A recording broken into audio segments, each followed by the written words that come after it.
India block की कमान कांग्रेस के हाथ से फिसलने का खतरा पैदा हो गया है। दरअसल लोकसभा चुनाव में बीजेपी को कड़ी टक्कर देने वाला इंडिया गठबंधन इस समय आपसी तकरार से जूझ रहा है।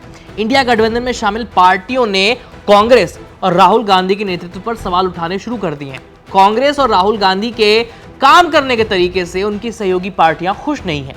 ऊपर से हाल के समय में हुए विधानसभा चुनाव में भी कांग्रेस और इंडिया ब्लॉक को कुछ खास सफलता मिली नहीं। इन सबको देखते हुए पश्चिम बंगाल की मुख्यमंत्री और टीएमसी अध्यक्ष ममता बनर्जी ने दांव चल दिया है।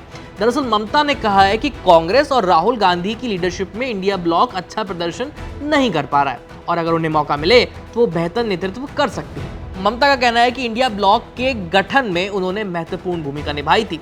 फिलहाल कांग्रेस को नेतृत्व करने का जिम्मा मिला है, लेकिन वो ठीक से इस काम को नहीं कर पा रही है। लेकिन ममता बंगाल की सीएम रहते हुए इस लीडरशिप को की जिम्मेदारी को लेने के लिए तैयार है। ममता इससे पहले भी कई मौकों पर इंडिया ब्लॉक का नेतृत्व करने वाली कांग्रेस पर निशाना साध चुकी है। हाल ही में उन्होंने कहा था कि कांग्रेस को संसद में सिर्फ अडानी का मुद्दा ही दिखता है और कुछ नहीं। विपक्षी नेताओं में ममता बनर्जी पहली ऐसी नेता है जिन्होंने बांग्लादेश के मुद्दे पर सकारात्मक बयान भी दिया। हाँ, उन्होंने कहा कि केंद्र सरकार को बांग्लादेश में हिंदुओं पर हो रहे अत्याचार के मद्देनजर संयुक्त राष्ट्र की सेना की तैनाती की अपील करनी चाहिए। ममता का यह बयान तब आया जब कांग्रेस के सीनियर लीडर मणिशंकर और सलमान खुर्शीद ममता के ठीक उलट बोल रहे हैं कि बांग्लादेश में जो कुछ हो रहा है वो सब भारत में भी हो सकता है। ममता के इन दो बयानों से ही तो साफ हो गया है कि इंडिया ब्लॉक में कांग्रेस के स्टैंड और कामकाज से वो असंतुष्ट है।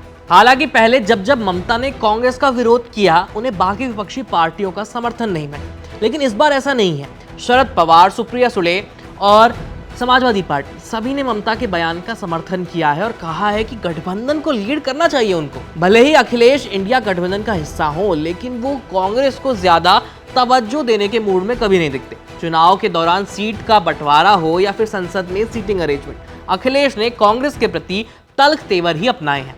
बिहार में आरजेडी भी कांग्रेस को एक तरह से बोझ ही समझती आई है, इसलिए तेजस्वी यादव को ममता का साथ मिल सकता है। अरविंद केजरीवाल और उद्धव ठाकरे से भी ममता की अच्छी खासी पटती रही है। ऊपर से दिल्ली में कांग्रेस केजरीवाल के खिलाफ इस बार चुनाव प्रचार कर रही है, तो ऐसे में केजरीवाल भी ममता को समर्थन दे सकते हैं।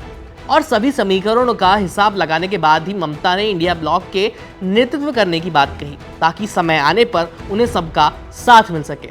वैसे इंडिया गठबंधन में 40 विपक्षी पार्टियां शामिल हैं। इसका गठन भाजपा का मुकाबला करने के लिए किया गया था। हालांकि आंतरिक खींचतान और इसके नेताओं की आपसी अपनी महत्वाकांक्षा को सिद्ध करने की जो चुनौतियां हैं वो सामने खड़ी हैं और इसके नतीजे हरियाणा और महाराष्ट्र जैसे राज्यों में हुए चुनाव में देखने को मिल चुके हैं।